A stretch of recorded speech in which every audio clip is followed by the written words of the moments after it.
And thank you all for coming. Please submit your questions and we'll try to get to them. Welcome to the Nonprofit Report, your weekly update on nonprofit organizations, issues, and leaders. I'm your host, Mark Oppenheim, and today we will talk about the challenges of keeping communities healthy during the pandemic and beyond with guests. Tania Barber, President and CEO of Caring Health Center in Massachusetts, and Krista Zodet, President of the Healthwell Foundation in Maryland. And a reminder to Zoom attendees that we will take 3 snap polls during the show and we'll announce results. And questions submitted through the Q&A function at the bottom of your screen will be included in our discussion. So thank you both for joining us. This is such an important discussion. We're trying to highlight sort of the workflow, the funding flow, the flow of good health caring that comes out of the American healthcare system, but also some of the challenges that we face. And we've seen communities across the country ravaged by COVID, and it really does start to highlight how our healthcare system works and where the weaknesses are. So, Tania, could you start us off and just talk about Caring Health and tell us what your day looks like and the day of your staff in this period? Sure. Good morning, Mark. Thank you for having me. At Caring Health Center, like many other community-based organizations or community health center, every day is an uphill battle. It's not business as usual or as normal, what we would call normal. It's now a new normal. Every day when we walk in, it's boots on the ground, all hands on deck, not knowing what you're coming into at any given time throughout the day. Some of the challenges that we face here at Caring Health Center. So Caring Health Center is a community health center with 256 employees. We have a large refugee population and a large immigrant population with our patient population. But some of the struggles that we are faced with is, not knowing when you walk in, how many staff are going to be available, who's testing positive, who's been exposed, contact tracing, how do we get in touch with individuals, and then quarantining staff or patients testing positive. It doesn't matter the time of day. I'm constantly getting text messages to inform me that employees are testing positive or patients are testing positive. And then how do we pivot? Normally you can plan, in the past, you could plan what a day would look like. Today, it's almost impossible to plan what a day would look like because you're constantly having to pivot, and change and add new workflows and processes and put them into place. Not to mention the staff shortages, with closure of schools and daycare, we've experienced a lot of shortages like everyone else. And, our hands are just strapped in terms of trying to provide the healthcare. And then in addition, we, of course, financial struggles, as with everybody else, the community organizations, you're facing struggles with trying to, meet your finances on a day-to-day basis as well. So it's a perfect storm. You have, and this is the thing that we all need to understand in this pandemic, particularly when you're dealing with marginalized populations, you are not only trying to provide health, but you have to self-care because your own people are becoming infected. When you're talking about positive, you're talking about people who themselves might catch COVID, trying to help the community who is vulnerable to COVID. And there are money issues, there are secrecy issues when you're dealing with people who are refugees and immigrants. You've got some real issues of fear and an underclass. Krista, talk about how you're experiencing this situation from where you sit in Maryland, because you're talking about a different part of the country, but there's a lot in common with what Tania's experiencing, isn't there? There certainly is, and I appreciate everything that the folks who are boots on the ground are doing right now.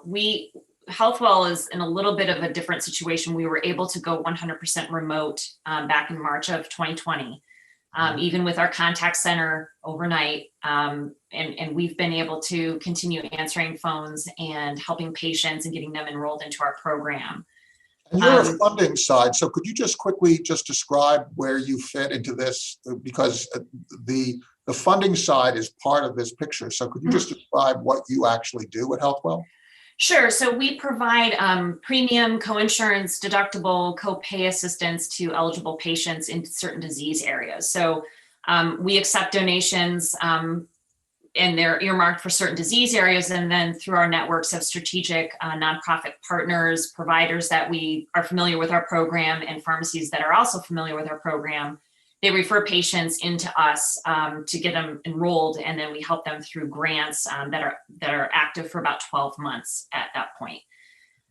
In terms of funding, I think we've heard the news reports that the nonprofit community has really been challenged in 2020 with fundraising, different models, different business structure, different donation processes.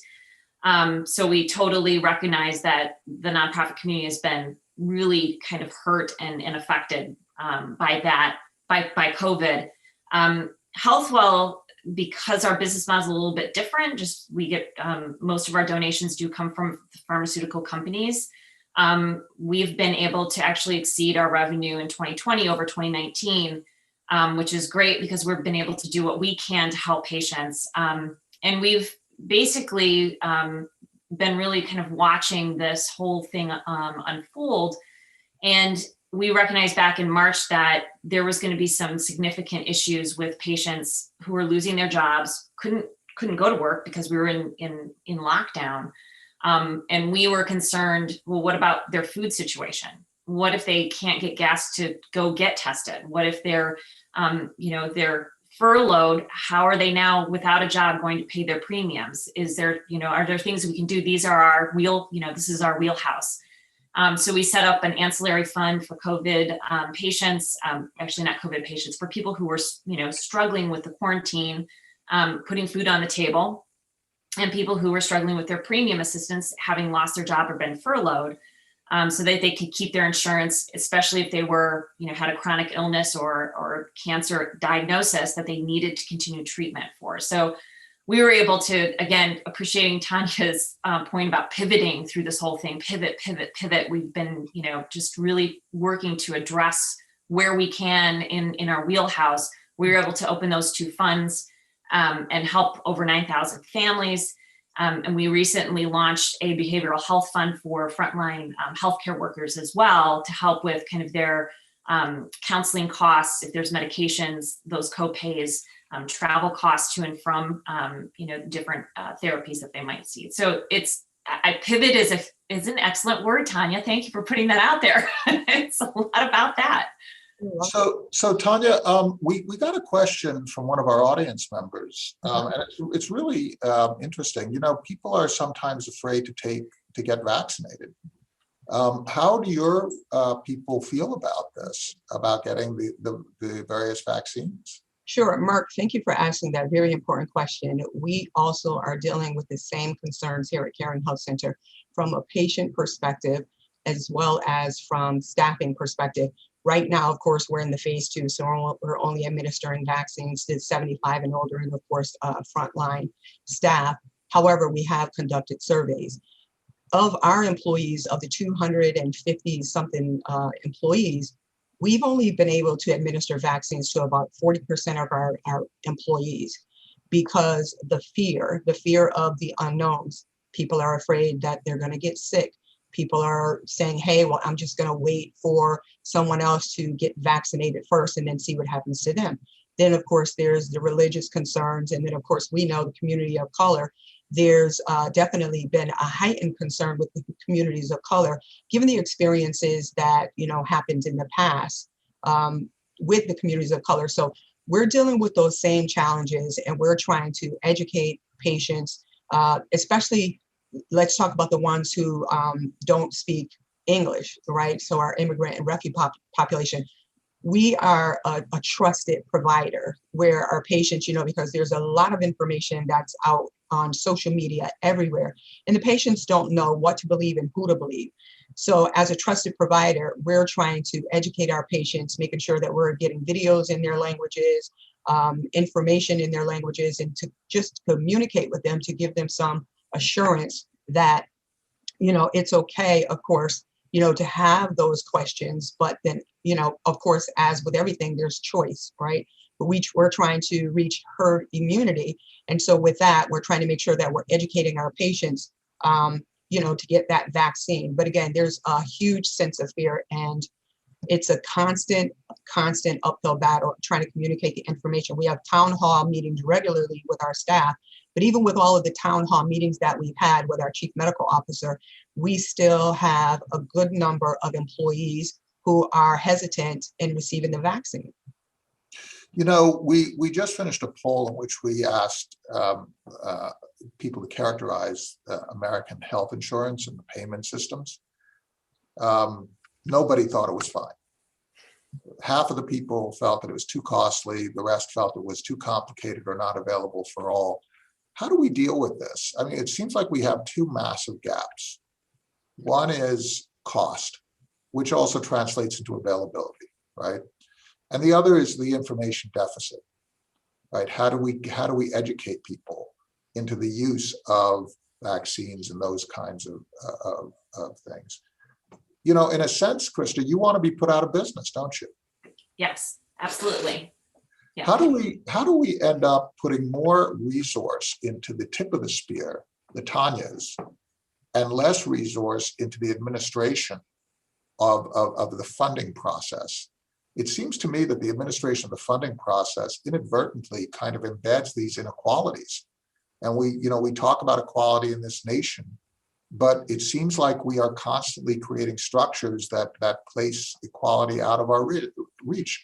Krista, if you were to look at how you could put yourself out of business, mm-hmm. How could that happen? How can we put your organization out of business for the good reason that it's just not necessary, that we do have a rational funding system? I wish I had an answer. We Tanya, talk I'm a going to lot. ask you the same thing. How do we put Krista out of business and make sure, all the money comes to you? But Krista, go ahead. Right. Yeah, I would say, we talk quite extensively, our staff, with our board, and we look at it knowing that there are policies that need to be improved and new policies that need to be made. We don't kind of advocate for any particular position or concept or avenue of fixing the whole system, but we're really committed to being here as long as we are needed. So would love to be out of business because that means we're not needed anymore. Then we'll go find other ways to put good into the world. But it is really challenging. And I would say that my experience through Healthwell has always been, we have our grants are 12-month rolling, but everything resets in January. And you can almost feel the tension building when patients are calling us toward the end of the year, because I have to get ready for this to all reset in January. And I think that is a huge challenge, is that, and understanding that insurance needs to be funded a certain way, but is there a different way that could be a little bit better and not so burdensome on patients in that January timeframe? Because it comes in and it's like a tidal wave of need that's very front loaded on the beginning of the year. And that's, I think it's really scary we help a lot of Medicare patients. It's very scary for them because they have to figure out how they're going to make it through the donut hole to their catastrophic coverage. And that's a big challenge for a lot of folks, is that reset at the beginning of the year. And Tania, in terms of the annual experience that you have, do you have times when it really gets tough? Is there a funding sort of season that you confront? There has been this winter season, which has been terrible for COVID. Tell us a little bit about how you deal with seasonality in your work. So we're constantly advocating, right, for funds, because of course it does get tough. We have patients who are struggling, to go back to what Krista was saying and putting Krista out of business, or health, insurance is out of business. I think everyone in America deserves equal treatment. Everyone deserves an opportunity to have access to affordable health care, regardless of their economic status, and I think that is so important. And when we look at that, as a country, when we look at that, to make sure that everyone has access to healthcare and not have to decide whether or not to put food on the table, whether or not, they have enough money to go and buy medication, I think then we'd make great strides. So of course, that has to go, of course, with new policies, as Krista stated. And then to your other point about the funds, we're constantly trying to reach out to individuals to see if they'd be interested in giving those dollars, giving the funds to support such a great cause, such a great need, because there are individuals that are uninsured.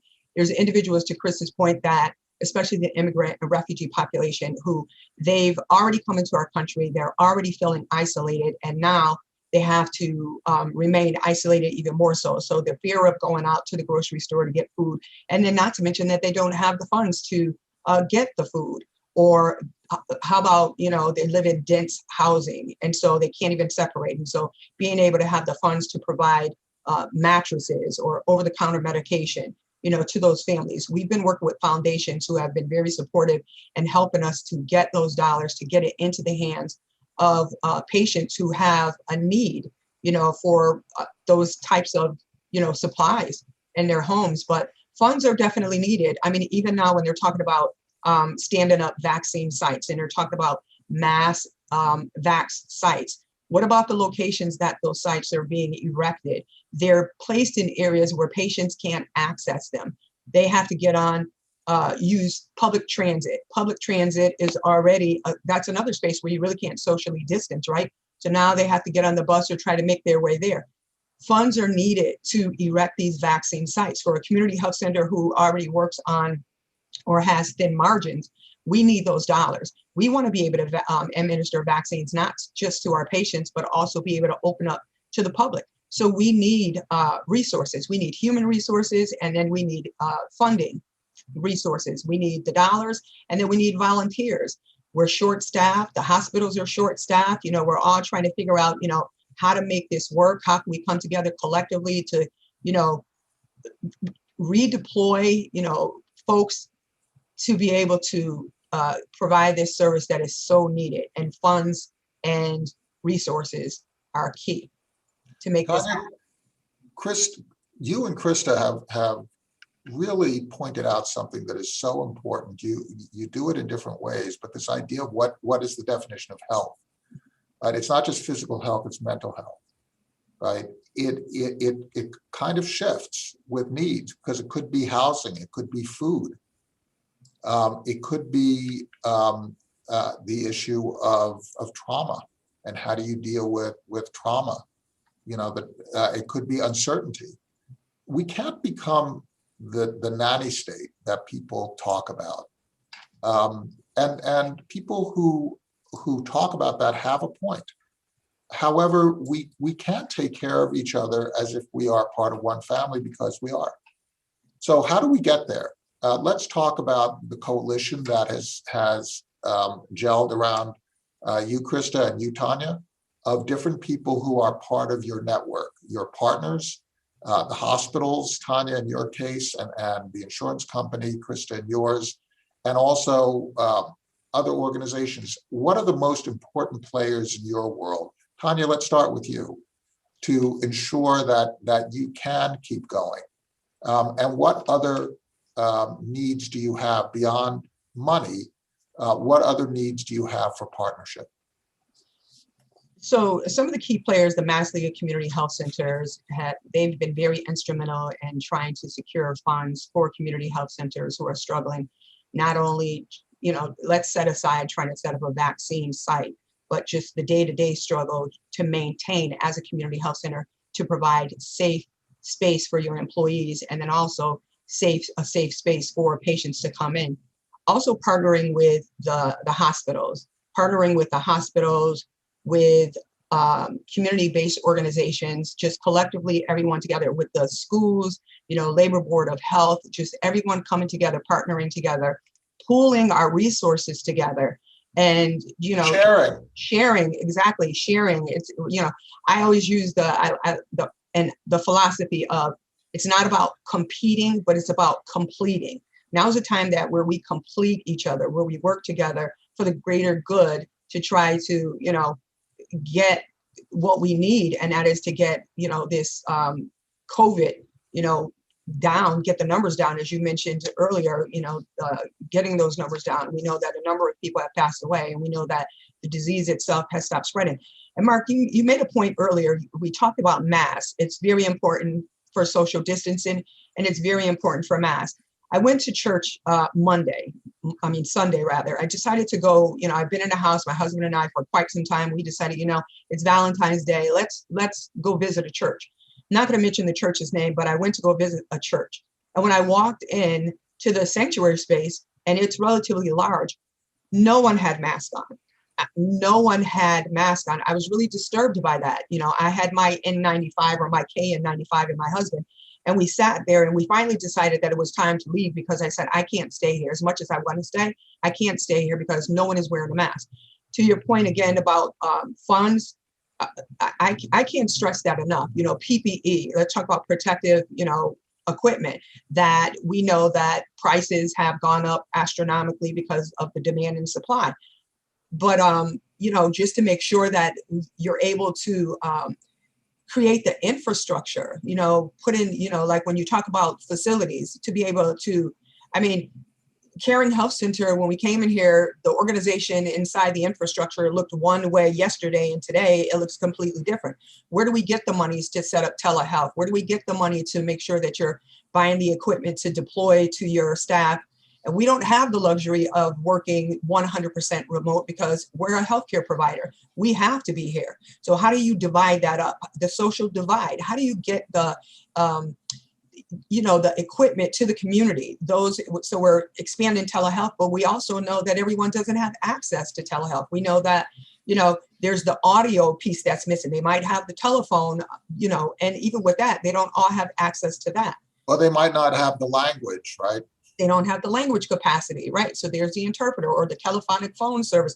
There's a whole lot of variables, that you have to sit at the table, pull all of these things together, because, I might think of something that Krista didn't think about, or Krista might think about something that I didn't think about. And I think it's collectively us coming together, pooling our resources, sharing our resources so that we can, do what we all are so passionate about doing. And that is to get our community healthy and get everybody back into a safe place.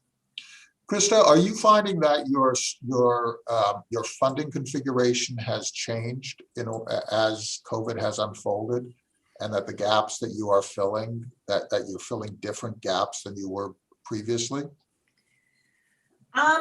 It's a little bit challenging to say, just because our mandate is to get in the donations and push them out to patients as quickly as possible, and that hasn't stopped. And because everything is earmarked for different disease areas, it's hard to say whether or not COVID has really impacted, increased or decreased that volume, because it just is based on the disease areas that we support. Mm-hmm. But I do think that it is a little bit different in that, what we are focusing on, and we certainly see things differently with our COVID funds. We've got 3 now. We have a premium, like I mentioned before, the ancillary, and then the behavioral health for the frontline healthcare workers.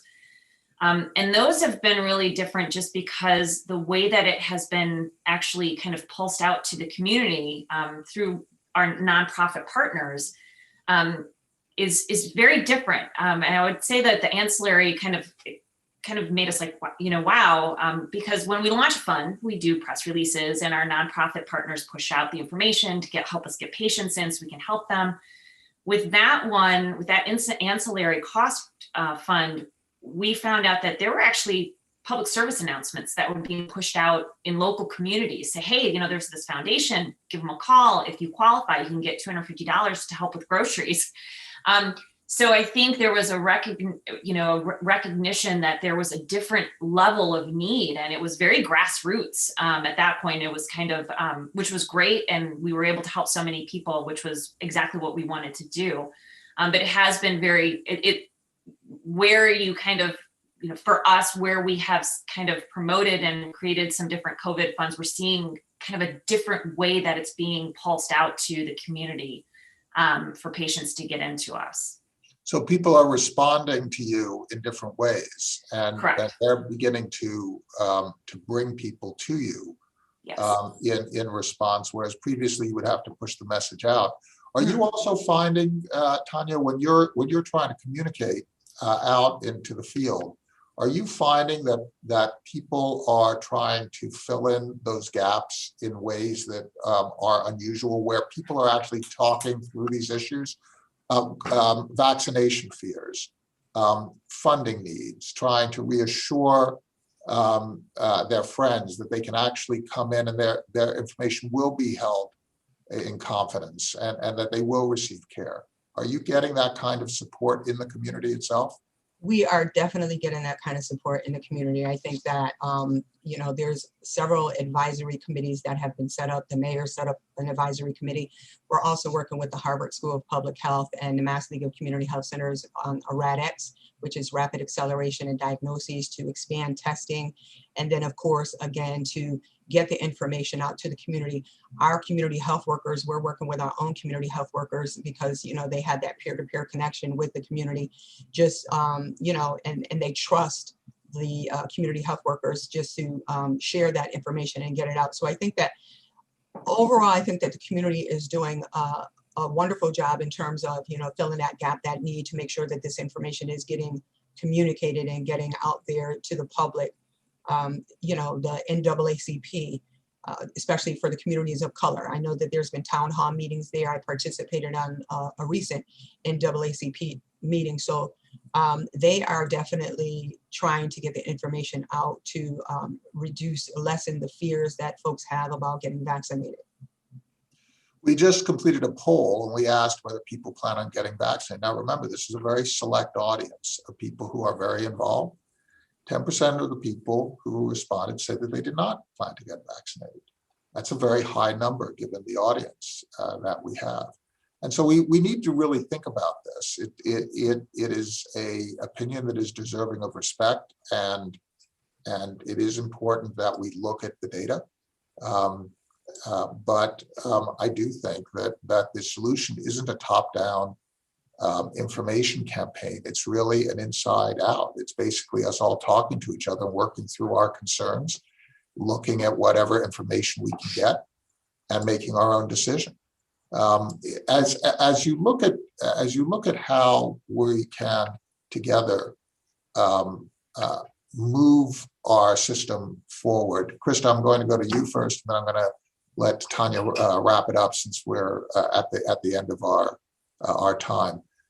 How do you see the organization, your organization, Krista, Healthwell, evolving over the next couple of years?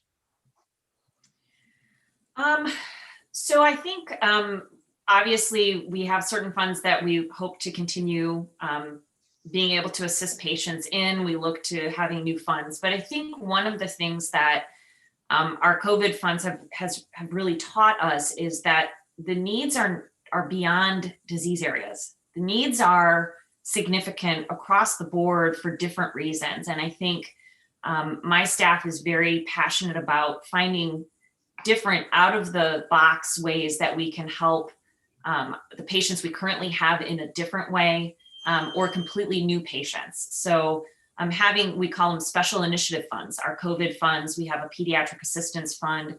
So looking at ways that say, yep, we've got these disease area funds over here and we help over here, but this is a little bit different. This might be a little bit more than just those. It might be something different, completely separate than our disease area funds. But I think continuing to look at how funds can, different funds and initiatives can really help.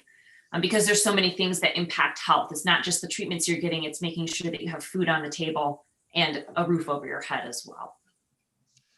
That's so important. And Tanya, you're on the front lines. We're on the front lines, absolutely. Mark, I would say many community health centers are struggling with trying to keep their doors open, right? When I sit at the table and I hear other CEOs, and the fact that they're trying to figure out and we provide a vital service to the community, especially the underserved residents, the underserved community. But yet you hear community health centers saying that I don't know if I'm going to be able to keep my doors open. I might have to furlough or lay off, make some, and very harsh decisions that I don't want to. So when we talk about moving the system forward, we would love to extend our reach. We'd love to extend our reach beyond just our patient capacity to the community at large. But again, it requires funds. You can't do it without the funds. And so I know I've stressed this all throughout, the time that we've had together. But again, I can't stress it enough that community health centers are already struggling.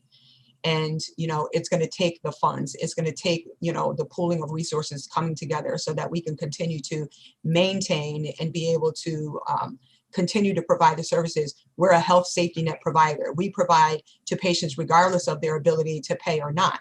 And of course, you can't sustain, obviously at some point in time, you just can't sustain that way. And we need the funds to continue on. We need the resources and the human capital as well, right? The people, any volunteers, any nurses, medical assistants, anyone that's willing in the medical capacity, that's schools. I know that, some of the schools are trying to volunteer. They have students, with community health, there's a lot of, things that we have to get authorized first, approved first before we can open up our doors, to folks coming in. But we're working on all of that to extend our scope of services beyond, our current services that we provide to get folks in the door. Because of course there's malpractice insurance, getting folks in the door. How do you get them the coverage, the liability coverage, but yet, because of the cause, it's so needed. How can we, work it together where it's less there's less restrictions to get it done and make it happen.